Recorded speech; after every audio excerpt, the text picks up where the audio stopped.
सिंह राजगुरु सुखदेव ने इस देश की आजादी की खातिर हंसते हंसते प्राणों की बलि दे दी थी, वहीं चौधरी देवीलाल जैसे सलीखे योद्धाओं ने अपनी जवानी वारी थी और अंग्रेजों की जेड़ें काटी थी। उस स्वतंत्रता सेनानी चौधरी देवीलाल का जन्मदिन है, जिनकी बदौलत हमें आजादी मिली थी। ये हरियाणा प्रदेश जो आज आपका भूभाग है, जो हरियाणा है, इसमें न नहरें थी, न सड़कें थी, न स्कूल थे, न कॉलेज थे, न यूनिवर्सिटी थे। ये पिछड़ा हुआ क्षेत्र था। हमारा टैक्स का पैसा पंजाब में लगता था।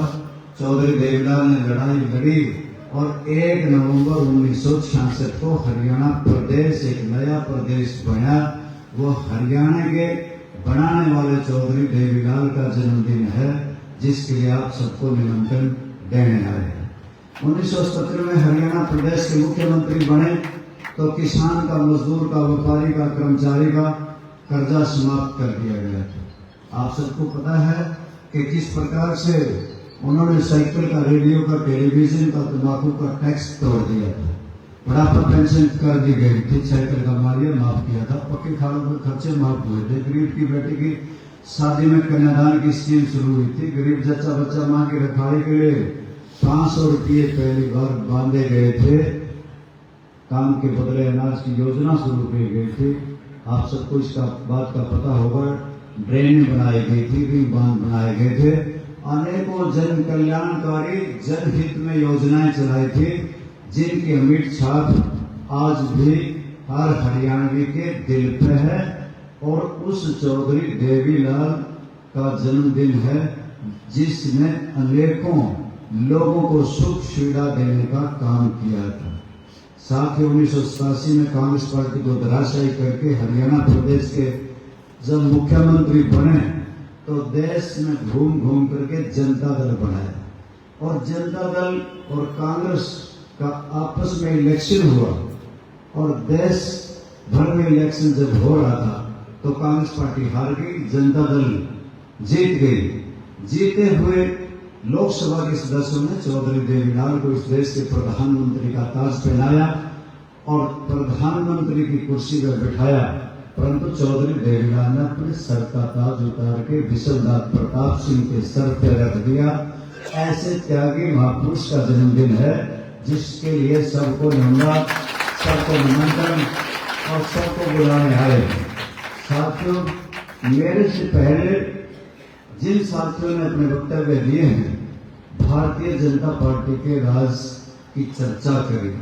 भारतीय जनता पार्टी ने किसी भी वर्ग को नहीं छोड़ा, सबको ठगने का काम किया। किसान को ठगा, मजदूर को ठगा, व्यापारी को ठगा और कर्मचारी को ठगा। विशेष तौर से किसानों से कहा था कि एमएसपी का कानून बनाएंगे, कहा था स्वामीनाथन आयोग की रिपोर्ट लागू कर देंगे, ये कहा था थारी आमदनी दुगनी कर देंगे। आमदनी दुगनी करनी तो बहुत दूर की बात, खाद के, बीज के, कीटनाशक दवाओं के, खरपतवार नाशक दवाओं के दाम बढ़ाए गए थे। आप सबको पता है, रोडी, बिजली, सीमेंट, सरिया, लोहा महंगा कर दिया। पेट्रोल, डीजल, रसोई गैस सब निरंतर महंगे होते चले। चाय, चीनी, खाद किस प्रकार से सब महंगे हुए। मेरा कहने का भाव ये है कि महंगाई आसमान को छूने लगी और हर वक्त त्राईमान करने लगा। इन्होंने किसानों पर किस प्रकार से अड़चने पैदा करने के लिए मेरी फसल मेरा ब्यौरा चलाया, फसल किसी की ब्यौरा किसी का। इसी प्रकार से अडानी और अंबानी की बीमा कंपनियां उतार दी, बीमा कंपनियां मालोमाल कर दी और किसान कंगाल कर दिया।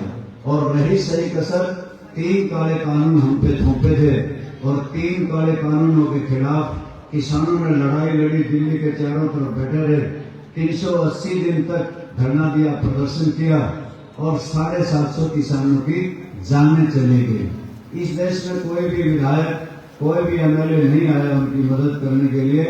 केवल अभय सिंह चौटाला ने किसानों के हक में इलाहाबाद से विधायकी से इस्तीफा दिया और किसानों के धरने में जाकर के बैठ गए। साथियों, उन बातों का अगर जिक्र करूंगा तो बहुत समय लग जाएगा, जिन बातों के ऊपर उल्लेख मेरे साथियों ने किया है। परंतु मैं इतना जरूर कहना चाहता हूं कि जहां कर्मचारी हैं, आज कर्मचारियों के साथ कितना धोखा है। सफाई कर्मचारी आज हड़ताल पे हैं। आपने सबने देखा होगा कि सारे शहरों में किस प्रकार से गंदगी फैली हुई है, उनकी बात को सुना नहीं जा रहा। 3-4 बार समझौते हो गए, एक भी लागू नहीं किया गया। गैस टीचरों के 2 बार हाई कोर्ट से फैसले आ गए कि इनको पक्का किया जाए। पहले सिंगल बेंच ने दिया, फिर डबल बेंच ने दिया, उन्हें पक्का नहीं किया गया। एनएचएम के कर्मचारियों का हाई कोर्ट से फैसला आ गया, उन्हें नहीं पक्का किया गया। और इसी प्रकार से हरियाणा कौशल रोजगार निगम ये मेरा फ्रॉड है और उसमें लूट के सिवाय कुछ नहीं है। और लोगों को ना जॉब सिक्योरिटी दी गई, ना कोई डीए दिया गया, ना कोई मेडिकल फैसिलिटी दी गई। और इसी प्रकार से जहाँ कर्मचारियों से धोखा किया, व्यापारियों से बड़ा धोखा। आप सबको पता होगा, अंदर खाने बताते नहीं, सबसे फिरौती वसूली जाती है। जितना बड़ा व्यापारी उससे उतनी बड़ी फिरौती। और इसके साथ साथ जीएसटी लगाई गई। किस प्रकार से जीएसटी कलेक्शन हो रही है, अनेकों फ्रॉड हो रहे हैं। और अब तो पहले हाउस टैक्स होता था, फिर प्रॉपर्टी टैक्स होता था, अब इसको कलेक्टरेट से जोड़ दिया, फ्लोर वाइज वैसे कर दिया। यानी कि इतना भार रजिस्ट्री को कराने जाओगे तो बहुत जटिल है, बहुत मुश्किल है। और अभय सिंह चौटाला के बारे में आप सबको पता ही है कि जो भी पक्ष में काम कांग्रेस में करना चाहिए था तो अभय सिंह चौटाला ने किया। मैं इसलिए कह रहा हूं कि अब की बार गेहूं बेचने बहुत से साथी गए हुए, क्योंकि किसान मुझे नजर आ रहे हैं आगे। जो गेहूं आई, पक्के तैयार हुई, मंडी में आनी थी, तो आने से पहले ही भारतीय जनता पार्टी ने तुगलकी फरमान जारी कर दिया कि ट्रैक्टर के नंबर लिखा होना चाहिए, किसान आएगा उसकी फोटो होनी चाहिए, किसान का अंगूठा मिलाया जाएगा, बायोमेट्रिक मिलान होगा। अगर रेखाएं नहीं मिली तो उसकी आंखों की फुकरी मिलाए जाएंगे। जैसे कोई हम चोर हैं, चक्के हैं, डाकू हैं, डकैत हैं, अपराधी हैं, जेल जनपर हैं या बेल जनपर हैं, हमें तो न जाने क्या समझ लिया। साथियों, हम तो अन्नदाता थे इस देश के। हमने अपनी गेहूं पकाई बेचने तो आए थे। जब अभय सिंह चौटाला ने इस बात का पता लगा कि इस तरह से किसानों को फसल बेचने में, गेहूं बेचने में दिक्कत आएगी, हजारों साथियों को साथ लेकर के गया और ट्रैक्टर के नंबर लिखाए, नाम उठा मिलाया और पुलिस के बैरिकेड तोड़ता हुआ मंडी में घुस गया। और इनकी सारी की सारी शर्तें घड़ी कराई होंगी। अगर गेहूं किसी ने बिकवाई तो अभय सिंह चौटाला ने बिकवाई।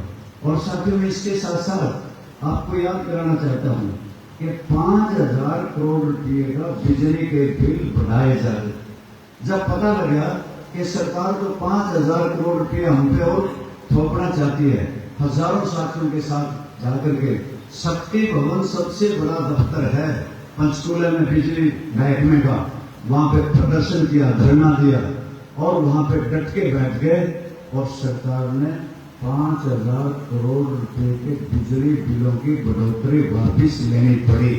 और इसके साथ साथ हरियाणा प्रदेश का मई जून में पिछले दिनों भाखड़ा का पानी रोक के पंजाब बैठ गए और भगवंत मान पंजाब के मुख्यमंत्री ने कहा, एक टोपा पानी का, एक बूंद पानी की मैं हरियाणा को नहीं दूंगा।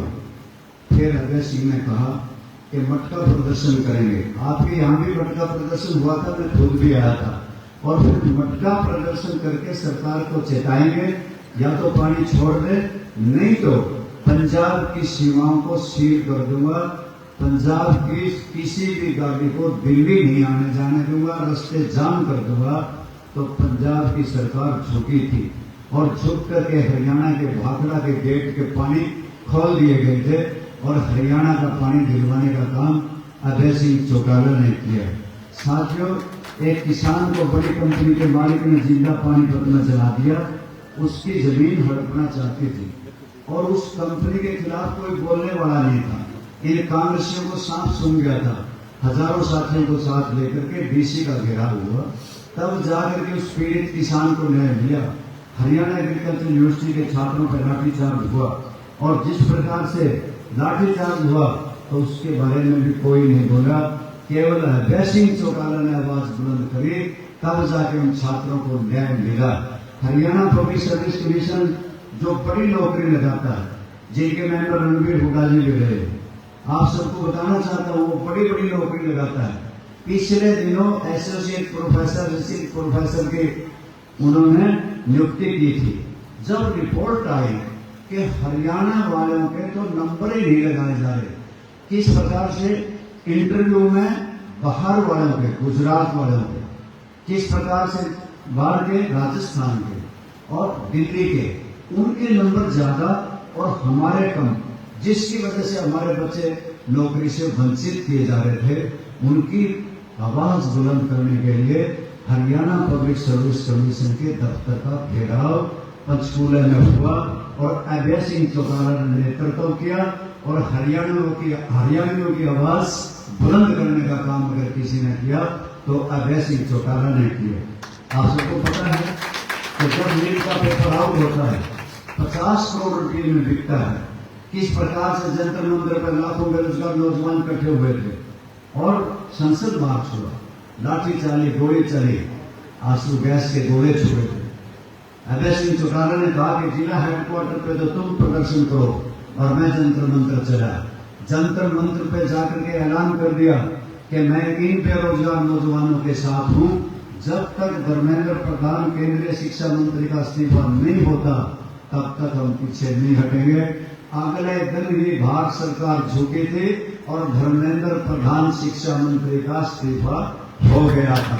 शासन में कहने का भाव यह था कि जो काम कांग्रेस ने करने चाहिए थे वो उन्होंने नहीं किए और आपने कांग्रेस का राज देख लिया, भारतीय जनता पार्टी को देख लिया, जेजेपी को देख लिया। इस भारतीय जनता पार्टी में एमएलए और मिनिस्टर कॉलोनी काटने में लगे हुए हैं। वैध और अवैध कॉलोनी इनकी हैं। इन्होंने किस प्रकार से शराब घोटाला, धान घोटाला, रजिस्ट्री घोटाला किया, सरमजीत घोटाला 1500 करोड़ का किया, IDFC का 590 करोड़ रुपए का घोटाला किया, तालाब खुदाई घोटाला किया, सफाई घोटाला किया, पेपर लीक घोटाला किया और आपके यहाँ के रोहतक के अमृत योजना के अरविंद शर्मा जी यहाँ के MP थे। उन्होंने कहा कि सारा अमृत योजना का पैसा बेकार गया। आप सबको पता होगा म्युनिसिपल कॉर्पोरेशन फरीदाबाद की फाइल ही गुम कर दी, 400 करोड़ रुपये खा गए। पंचकूला का 160 करोड़ रुपये का घोटाला हुआ, इनका पेट फिर भी नहीं भरा। लोगों ने दान देके 2200 करोड़ से अयोध्या में राम मंदिर बनाया, उसका चढ़ावा ही खा गए। आप सबने अखबार पढ़े होंगे और सबने टीवी पे देखा होगा। सारा चढ़ावा खा के गिरद में भी हेरा फेरी करके जे कोई चांदी की चीज पाई चांदी लूट कर ले गए, सोने की आई सोने की लूट कर ले गए। इन्होंने वैष्णो देवी नहीं छोड़ी, बद्रीनाथ का मंदिर नहीं छोड़ा, गंगा के नाम पर 8000 करोड़ रुपये आए थे सफाई के, वो सारे खा गए और गीता जयंती के नाम पर कुरुक्षेत्र में हजारों करोड़ रुपये हजम कर गए। इस हरियाणा प्रदेश को खोखला कर दिया। साथियों, इसलिए कह रहा हूं कि चौधरी ओम प्रकाश चौटाला ने खजाना लबालब भर के छोड़ के गए और किस प्रकार से आज हमारे ऊपर 4 लाख करोड़ का कर्जा चढ़ा दिया। बेरोजगारी में, आप अपराध में, नशे में इस हरियाणा प्रदेश को नंबर 1 का सूबा बना दिया। अब तो हमारे पास एक ही तरीका है, इस भारतीय जनता पार्टी कैंसर है हरियाणा के। अगर ये ज्यादा लंबे समय तक रही तो हमें और दुखी करेगी। इसका इलाज कोई छोटा मोटा डॉक्टर का बस का नहीं है। इसका इलाज अभय सिंह चौटाला ही कर सकते हैं और का ये बस की नहीं। साथियों, वो कभी संभव हो सकेगा। आप सारे के सारे 27 तारीख को लू में लाखों की तादाद में पहुंचे और एक इतनी बड़ी रैली कर दें जिससे हरियाणा प्रदेश में परिवर्तन आ जाए, ये बीजेपी चली जाए, लोकदल पार्टी की सरकार आ जाए और अभय सिंह चौटाला हरियाणा के मुख्यमंत्री बन जाए। आपने मेरी बात सुनी, आपने अब मैं उस महान व्यक्तित्व को बुलाने से पहले एक अभय सिंह चौटाला जी को आश्वासन दिलाना चाहूंगा आप सबकी तरफ से, जो देवलाल के जन्म उत्सव को हमारे निमंत्रण देने आए हैं। हमने ये विश्वास दिलाते हैं, हमने नदी नाले पर्वत चाहे घुटनों के बल चलकर मुंह के उस हाल में उस ग्राउंड में खटाखट बढ़ने का काम करेंगे। हम इस चोर देवलाल के जन्म दिवस को ये धरती में एक इंसान नहीं, एक अवतार थे चोर देवलाल, जिन्हें जितने काम किए उसका कोई मुकाबला नहीं। रामपाल माजरा जी बताए, अब तो अभय सिंह चौटाला जी आपको सामने विस्तार से बताएंगे। तो अभय सिंह चौटाला जिंदाबाद, जिंदाबाद, अभय सिंह चौटाला जिंदाबाद, जिंदाबाद,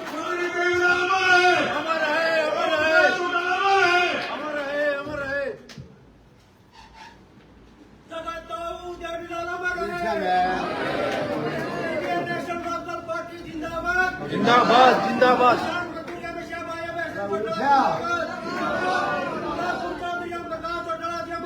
बस बस लोग आ जाता हूँ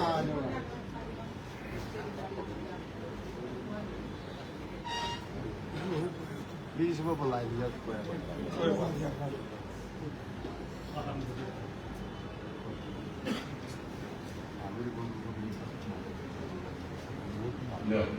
भाई महावीर कुंडू के भाई पकड़ी जोरदार तालियां बजा देगा।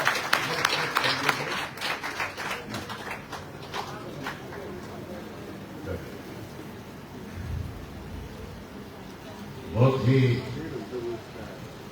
मान और सम्मान के योग पार्टी के प्रदेश के अध्यक्ष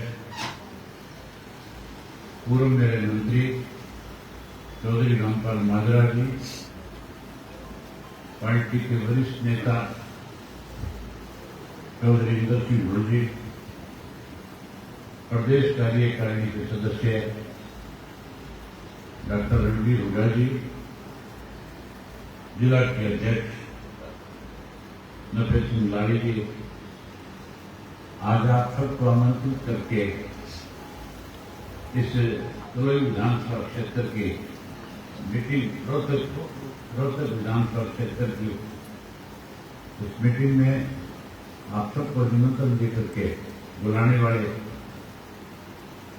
भाई डीके हुड्डा जी, नमजीत कन्हैया जी, श्रीमती कृष्णा दलाल जी, विनोद अहलावत एडवोकेट जी, ऋग्वेद ठाकर जी,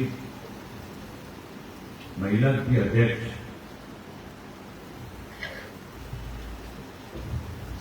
जिला कलेक्टर जी, निर्मला जी, जिला की युवा के अध्यक्ष भाई बल्लू जी, मंच पे मेरे साथ बैठे हुए जयसवाल साहब के प्रधान जयसवाल साहब, पार्टी के प्रदेश जिला और हल्का स्तर के सभी नेतागण, आज की इस रोहतक की मीटिंग में आए हुए पार्टी के बहुत ही वरिष्ठ कर्मठ मेहनत कार्यकर्ता साथियों, माताओं बहनों, मेरे से पहले मालदा साहब ने सारी बात आपके सामने रखी, बड़े विस्तार से बताया कि प्रदेश में तीसरी बार भाजपा की सरकार कैसे बनी। इस 2 वर्ष में बीजेपी की सरकार बनने के बाद हमें किन परिस्थितियों से गुजरना पड़ा, कौन सी दिक्कत और कठिनाई हमारे सामने आई,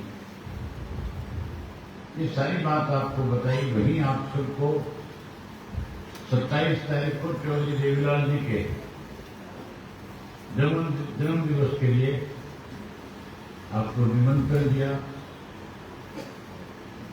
साथियों में भी आपको 27 का निमंत्रण देने आए हैं। हमेशा हम 25 सितंबर को 24 साल का जन्मदिन मनाते हैं, लेकिन अब की बार 27 इसलिए करी कि मेवात में मनाया जा रहा है और 25 तारीख को शुक्रवार मुसलमान के लिए जो है जुमे का जो दिन है एक बड़े त्योहार के रूप में मनाने का काम करते हैं। वहां के मुझे सैकड़ों लोग आकर के मिले, उन्होंने रिक्वेस्ट करी कि हम चौधरी देवीलाल जी के जन्मदिन को बहुत बड़ा सम्मान दिवस के रूप में मनाएंगे, लेकिन आप इसको 2 दिन आगे कर दो। उन्हीं के आगे पे इसको 27 तारीख को किया गया।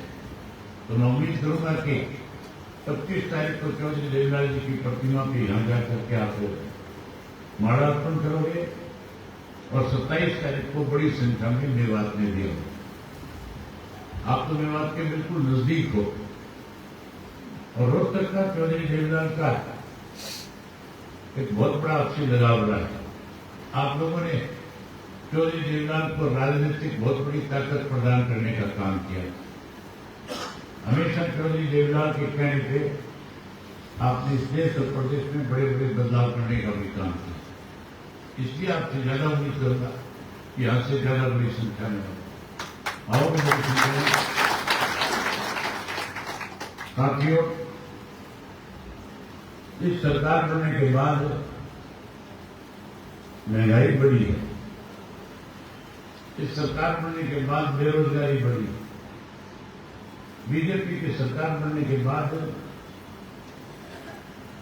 अपराध बढ़ा है, नशा बढ़ा है। इस बीजेपी के राज में हर वर्ग के लोग दुखी और परेशान हैं। हर कोई इसको बदलना चाहता है।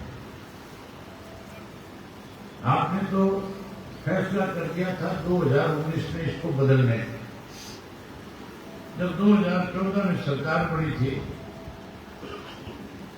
तो सरकार आने से पहले बीजेपी के नेताओं ने बहुत बड़े वायदे किए थे। मोदी ने कहा था किसान की फसल की आय 2 गुना कर दूंगा, गरीब आदमी का वोट बीजेपी के पक्ष में डले, इसके लिए उसने कहा था जो काला धन कांग्रेसियों ने विदेश के बैंकों में जमा करा रखा है वो वापिस लाऊंगा और हर व्यक्ति के खाते में 15-15 लाख डाल दूंगा। पढ़े लिखे नौजवान बच्चों से ये कहा था कि 2 करोड़ बच्चों को रोजगार और नौकरी देंगे हर साल। माताओं बहनों से कहा था महंगाई पर रोक लगा देंगे, गैस का सिलेंडर सस्ता कर देंगे, आम जरूरत की चीज की कीमत कम कर देंगे। सबने विश्वास किया, भरोसा किया, सरकार बना ली। सरकार बनने के बाद वायदे पूरे करने के बजाय जात पात, मजहब और धर्म के नाम पे प्रदेश को बांटना शुरू कर दिया। आपको याद होगा राजकुमार सैनी एक सांसद था कुरुक्षेत्र से बीजेपी का, उसने पूरे हरियाणा प्रदेश में 3536 जात के नारे लगाए थे, आपसी भाईचारे को तोड़ने का काम किया। जब जाट आरक्षण आंदोलन चल रहा था, उस आंदोलन के अंदर लोगों की बात को सुनने की बजाय सरकार ने उसको दबाने के लिए बल प्रयोग किया, लाठियां चलाई, आंसू गैस के गोले छोड़े, वाटर कैनन मारे। लोग जब टस से बच गए तो गोलियों से 32 लोगों को भून दिया। 32 लोगों को गोलियों से मार करके उस आंदोलन को खत्म करना चाहते थे, लेकिन यहाँ के लोगों ने हरियाणा के लोगों ने बहुत मजबूती से उस लड़ाई को लड़ा। आखिर सरकार को उनकी बात को मानना पड़ा। जहां 35-36 जात के नारे लगाए वहीं हमें दबाने की कोशिश की गई। सभी लोगों ने यह फैसला कर लिया था कि हम हर हालत के अंदर बीजेपी को सत्ता से बाहर करें। 2019 का चुनाव जब आने वाला था, 2018 में जब आपकी पार्टी सरकार बनाने की तरफ बढ़ रही थी, तो इंडियन नेशनल लोकदल पार्टी में कुछ ऐसे कमजोर लोग थे जो सत्ता के लालच में आकर के कहीं ना कहीं स्वार्थी हो गए थे। उन्होंने पार्टी तोड़ दी। पार्टी तोड़ के बीजेपी के हाथों में खेल करके नई पार्टी बना ली और लोगों में झूठा बड़ा प्रचार शुरू करके कहीं ना कहीं लोगों को गुमराह कर दिया। 10 सीट जीत ली। जब चुनाव हुआ था 75 पार का नारा बीजेपी ने दिया। अब वो 10 सीट जीतने वाले कहते थे हम इसको जमना पार करेंगे, चरणी जयराम की नीतियों को लागू करेंगे। 32 जो मरे थे, जिन लोगों ने शहादत दी थी नौजवानों ने, उसकी जांच कराएंगे। बीजेपी के जो लोग उसमें दोषी होंगे उनको जेल की सलाखों के पीछे भेजेंगे। लेकिन जब चुनाव के बाद सरकार बनाने की बात आई तो बीजेपी के लोग 40 जीते थे, सरकार बननी नहीं चाहिए। 50 जो जीते थे उनको इकट्ठे होकर के सरकार बनानी चाहिए, क्योंकि बीजेपी के खिलाफ वोट मांग करके जीत करके आए थे। लेकिन उन 10 लोगों ने अपने स्वार्थ की पूर्ति के लिए भारतीय जनता पार्टी को समर्थन कर दिया, सरकार में शामिल हो गए। 4.5 साल सत्ता में बैठ करके इस प्रदेश को लूटने का काम किया। जब 24 का चुनाव आया तो लोगों ने स्वार्थी लोगों का तो सफाया कर दिया। उनका सफाया हो गया, नहीं हो गया? या है अभी कोई 2-4 कोई नाम लेने वाला बचे अभी? उनका तो सफाया कर दिया। लेकिन एक आदमी पे भरोसा कर दिया, भूपेंद्र सिंह हुड्डा पे, कि कांग्रेस का राज बनाएंगे, हुड्डा को मुख्यमंत्री बना दें। पूरे हरियाणा प्रदेश के अंदर इस किस्म की चर्चा थी। आप तो हुड्डा को मुख्यमंत्री बनाना चाहते थे, कांग्रेस का राज लेना चाहते थे, और हुड्डा स्वार्थ के तहत अंदर ही अंदर षड्यंत्र करके बीजेपी को फिर से सत्ता छोड़ना चाहता है। अब की बार ये तीसरी बार की सरकार हुड्डा ने बनवाई कि नहीं बनवाई? हाँ जी, बनवा दी हुड्डा ने। या कोई और था बनवाने वाला? यही बाप बेटा थे ना दोनों बनाने वाले। बच्चा बच्चा ये कहता है कि इन दोनों ने मिलकर के सरकार बनाई। सरकार कैसे बनाई, ये बात लोगों को बतानी बहुत जरूरी है। और कहते हैं माउथ पब्लिसिटी जो है ना वो सबसे बड़ी होती है। अगर हमारी पार्टी का कार्यकर्ता भाजपा की कमियां और खामियां और कांग्रेस ने किस तरह से इनकी सरकार बनाई उसके बारे में लोगों के बीच में जाकर के नहीं बताएंगे तो फिर आपकी पार्टी पे लोग विश्वास कम करेंगे। क्योंकि कांग्रेस प्रचार करने में बहुत निखार है, क्योंकि अफवाहें फैलाने में बहुत तेज है। इसलिए कांग्रेस के पूर्ण लोगों के बीच में फैलने की जिम्मेवारी आप लोगों की कि कैसे सरकार बनी ये समझने की जरूरत है। चुनाव से पहले सर्वे कराए जाते हैं, हमने भी कराया, कांग्रेस ने कराया, बीजेपी ने कराया। सर्वे की रिपोर्ट में आ रहा था कि कांग्रेस 60 से ज्यादा सीट जीतेगी, अपने बहुमत के अकेले अपने बहुमत के सरकार बनाएंगे। भाजपा के लोगों में भी इस बात का डर था, आम चर्चा थी कि कांग्रेस का राज बनेगा। और हम लोगों के बीच में कह रहे थे हुड्डा कांग्रेस वाला जो है ये बीजेपी के साथ मिला हुआ है, ये षड्यंत्र के तहत भाजपा की मदद करेगा, बीजेपी की सरकार बनाएगी। लेकिन हमारी बात पे विश्वास नहीं कर रहे थे। हमें तो वोट काटू मानते थे, हमें तो बीजेपी के बी टीम के रूप में देखने लगे, क्योंकि हुड्डा ने प्रचार ही ऐसा कर रखा है। और हम कहते थे हम वोट काटने वाले हैं, हम बीजेपी की नाम काटने वाले हैं, इसका इसको लेकिन तो हमारी बात नहीं देखी। तब तो यूं लग रहा था कांग्रेस जीत सकती है और कांग्रेस को जिताने का मन बना लिया। जब सर्वे की रिपोर्ट आई जहां 60 से ज्यादा सीट दिखा रहे थे कांग्रेस की, वहीं ये भी बता रहे थे साथ साथ कि कांग्रेस के जो सिटिंग एमएलए 30 है, अगर इनको दोबारा टिकट दे दिया तो इनमें से 17-18 आ जाएंगे। हार का कारण लिखा था कि लोगों ने एमएलए रहते हुए अपनी जिम्मेवारी ठीक से नहीं निभाई। अगर हम गांव के अंदर किसी को सरपंच बनाते हैं, अगर वो सरपंच कोई ठीक ढंग से काम नहीं करता तो दोबारा उसको जिताते हो, कराते हो, उसको हरा देते हो ना। जब हम सरपंच करा सकते हैं तो लोगों ने फैसला कर रखा था कि इन एमएलए ने जिन्होंने हमारी अनदेखी की है इनको नहीं जिताएंगे। उनकी जगह कांग्रेस अगर सीट बदल करके दूसरों को दे देती तो जीत जाते। जैसे बीजेपी वालों को पता लगा कि इनके 30 में से 17-18 हार सकते हैं, उन्होंने उसी वक्त ईडी वालों से कह करके और हरियाणा प्रदेश में अलग अलग बिल्डरों के घरों पे छापे मारे। एक रामप्रस्था नाम का बिल्डर है, जब उसके यहां पे छापा मारा गया तो उसके यहां हुड्डा के दस्तावेज मिले, जो कागज वहां मिले वहां हुड्डा का नाम था, उसके भतीजे का नाम था। हुड्डा के खिलाफ पर्चा दर्ज कर दिया, गिरफ्तार नहीं किया। ये कह दिया कि अमित शाह से जाकर के मिल रहे, अगर जय की सलाखों के पीछे नहीं जाना चाहता। ये रातों रात जाकर के मिला और मिलकर के इसने कहा कि बताओ मैं आपकी क्या खिदमत कर सकता हूं, क्या सेवा कर सकता हूं, मैं आपके किस काम आ सकता हूं। अमित शाह ने आदेश दिया इसको कि अगर जेल की सलाखों से बचना चाहते हो तो अभी सीधे जाओ अपने आका के पास और पहले जो 30 सीटें तुम्हारी सिटिंग एमएलए की है उनका ऐलान करो। ये राहुल गांधी के घर गया, रात को उससे मिला और उसको जाकर के कहा कि अगर हमने 30 सीटों का ऐलान नहीं किया तो कल सुबह भगदड़ बन जाएगी। इस 30 में से 20-25 एमएलए जो भाग जाएंगे, दूसरी पार्टियों में शामिल हो जाएंगे, हमारी सरकार नहीं बढ़ेगी। राहुल गांधी ने इसकी बात मान ली, रात को ही 30 टिकटें डिक्लेयर कर दी, अनाउंस कर दी। ऐलान हुआ था नहीं हुआ था 30 का ऐलान किया। 30 का ऐलान होते ही मनोहर लाल खट्टर का अगले दिन बयान आ गया था कि हमारी सरकार बनेगी। हमने सारे इंतजाम कर दिए। इंतजाम तो हो गए थे, नहीं हो गए थे। जब 30 डिक्लेयर करा गया, 18 उनके जीतने थे। इस तरह से हुड्डा को दबाव में लेकर के इन्होंने ये सारे इंतजाम करवाए। केवल वो नहीं, उसके बाद लोग और हरवाए। जो जीतने वाली स्थिति में थे उनके टिकट काट दिए।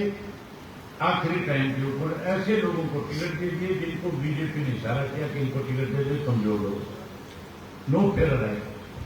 चलते चुनाव में 9 और लोगों को भी हराया। उनके खिलाफ बागी खड़े किए, उनकी बागियों की मदद करी और अपने कांग्रेस के लोगों को हरा दिया।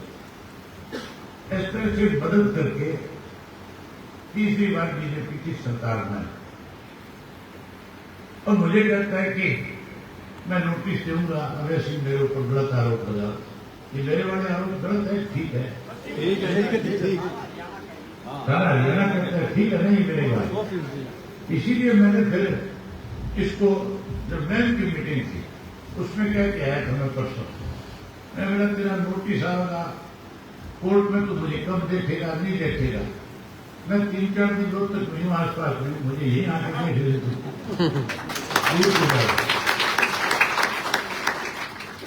अब इनकी झूठ और झूठ की दुकान बंद हो रही है। उसके बाद इसने एक मोर और लगाई क्या था। इससे बड़ा सबूत और क्या होगा कि किस तरह से भाजपा से डर करके ये उसकी मदद करता है।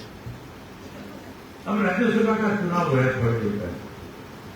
उस राज्यसभा के चुनाव में इसके 37 एमएलए थे, गिनती हुई जब 28 निकले। 9 एमएलए इसने भारतीय जनता पार्टी के पक्ष में खड़े कर दिए। 5 के वोट डलवाए। खुद ने बताया कि ये 5 बीजेपी को वोट डाल के आएंगे। 4 के वोट रद्द हुए। जिनके रद्द हुए उनके वोट डाले। वो क्यों नहीं बताता है? वो 4 वोट भी इसी ने रद्द करवाए। ये तो उस बोध की बेचारे की किस्मत अच्छी थी, बीजेपी वाले का एक वोट कैंसिल हो गया, अदरवाइज ये दूसरा भी बीजेपी वाला जीत गया। इस तरह से इसने मदद करी। अब आम आदमी की जुबान पे एक ही बात है कि आने वाले समय में बीजेपी को सत्ता से बाहर करेंगे, कांग्रेस को दूर करेंगे, इंडियन नेशनल लोकदल पार्टी को सत्ता में लेकर जाएंगे। इसका कारण यही है कि कांग्रेस के नेताओं की असलियत अब सामने आई। भाजपा से लोग दुखी है, इसलिए लोग चौधरी देवलाल की नीतियों को आगे बढ़ाना चाहते हैं। मैं आपसे इसी के लिए प्रार्थना करने आया कि कार्यकर्ता अगर जाकर के इस तरह की बातें बताएगा तो लोगों का विश्वास बढ़ेगा, आने वाले समय में आपकी सरकार बनेगी। इसके साथ साथ मेरे से कभी माधव साहब बता रहे थे, हमने लोगों की लड़ाई लड़ी है। लोगों का विश्वास इसलिए हमारे ऊपर बढ़ा है। हमने पानी की लड़ाई लड़ी, बिजली की लड़ाई लड़ी, हमने बुढ़ापा पेंशन की लड़ाई लड़ी, हमने किसान की फसल जो मंडियों में बिकी होती है उसके लिए जाकर के मंडियों में खड़े हुए। आने वाले समय में धान की फसल क्या होगी? मुझे नहीं लगता कि ये सरकार किसान की धान की फसल खरीदेगी। उसके लिए भी आपको ही लड़ाई लड़नी पड़ेगी। ये कांग्रेसी तो घर बैठे रहे, ये नहीं निकलेंगे घर। हम ही जाकर खड़े होंगे, किसान की फसल फिर बिकवाने का काम करेंगे। मैंने पहली बार इतिहास में देखा है, उससे पहले सुना भी नहीं। ये सुनते थे कि भाई बैंक से कर्जा लेता तो अंगूठा लगाता, अंगूठा लगाने के बाद पैसा बैंक देता, 8 दिन में अंगूठा लगवाता, सब कार पे जाओ वो भी पैसा देगा तो अंगूठा लगवाएगा। 2 रुपये के अंगूठे थाने में लगा करते, 10 नंबर के लगते थे। कोई बड़ा जुर्म कर देता था, उसके अंगूठे लगाए जाते थे। ये पहली दफा था कि किसान अपनी फसल मंडी में बेचने गया और उसे अंगूठा लगाना पड़ा, नहीं लगाना पड़ा। तो अंगूठे के निशान नहीं मिल रहे थे। आज तक भी बहुत सारे लोगों की पेमेंटें रोकी थी। आप कहते हो कि आप इस तरह के अपमान से बचो, तो फिर इनकी रान काटनी जरूरी है। इस बार राम का पेड़ की अच्छी तरीके से अपना राज बनाओ। चौधरी देवीलाल ने तो आपकी फसल ज्यादा दूर मंडियों में ना ले जानी पड़े, इसके लिए आपके लिए फोकल पॉइंट बनवाए थे, परचेज सेंटर बना दिए। गांव में परचेज सेंटर बना दिए थे, नहीं बनाए थे। मैं तुम्हारा ऐसा बंदोबस्त कर दूंगा कि तुम्हें अपनी फसल खेत से उठा करके मंडी तक नहीं ले जानी पड़ेगी, खेत में दुकान है। ये होगा तभी जब बूथ के ऊपर कचरे होगा। अब 27 तारीख को आओगे, 27 को जब लाखों की संख्या में आ जाओगे, ये मीडिया वाले लिखना शुरू कर देंगे कि नहीं कर देंगे। मुझे पत्रकार साथी ने पिछले 24 साल का जब जन्मदिन मनाया गया, जब आप यहाँ रोहतक के अंदर लाखों की संख्या में आ गए, तो एक पत्रकार ने मुझे ये कहा था कि जी अगली बार की सरकार जो है वो आपसे बिना बढ़ नहीं सकती, आप जिसकी चाहोगे सरकार बना देगा। मैंने उस पत्रकार को कहा था, तेरी जबान से तेरी कलम से लिखा हूं मैं एक दिन कि आने वाले समय में इंडियन नेशनल लोकदल पार्टी अकेले अपने दल पे सरकार देगी। आज वो समय आ गया, आज वो समय आ गया। आप ज्यादा से ज्यादा संख्या में मेवात में आना। मैंने उस पत्रकार साथी को फिर बुला रखे मेवात में, और मेवात में लिखेगा और कहेगा कि अगली सरकार इनकी अकेले बढ़ जाएगी।